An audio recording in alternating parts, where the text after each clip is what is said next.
Komisi Kejaksaan Republik Indonesia memonitor sidang tindak pidana korupsi atau Tipikor dengan terdakwa Harvey Muiz di Pengadilan Negeri Jakarta Pusat pada hari Rabu tanggal 14 Agustus 2024. Pemantauan sidang itu dilakukan oleh Komisioner Komisi Kejaksaan Republik Indonesia, yakni Dr. Hevi Nur dan Rita Serena Kalibonso.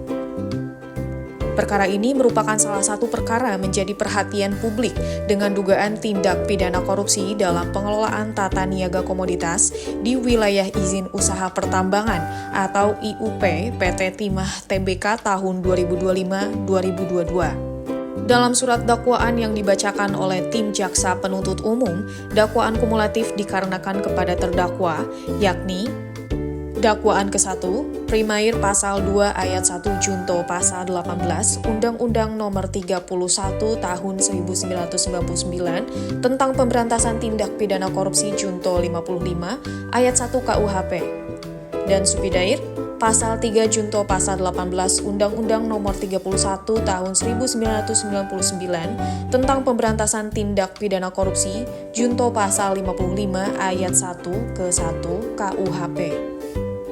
Sedangkan dakwaan kedua, Primair Pasal 3 Undang-Undang Nomor 8 Tahun 2010 tentang Pencegahan dan Pemberantasan Tindak Pidana Pencucian Uang Junto Pasal 55 Ayat 1 ke-1 KUHP. Dan Subsidiar Pasal 4 Undang-Undang Nomor 8 Tahun 2010 tentang Pencegahan dan Pemberantasan Tindak Pidana Pencucian Uang Junto Pasal 55 Ayat 1 ke-1 KUHP. Jaksa penuntut umum dalam dakwaannya menguraikan adanya kerugian ekologi dan kerugian keuangan negara dengan menyebutkan total kerugian sebesar 300 triliun rupiah. Atas dakwaan tersebut, terdakwa yang didampingi oleh tim penasehat hukumnya menyatakan tidak mengajukan keberatan atau eksepsi atas surat dakwaan tersebut. Selanjutnya, sidang oleh Ketua Majelis Hakim ditunda untuk dilanjutkan pada sidang hari Kamis, tanggal 22 Agustus 2024 pukul 10 dengan agenda pemeriksaan saksi-saksi yang akan diajukan oleh Jaksa Penuntut Umum.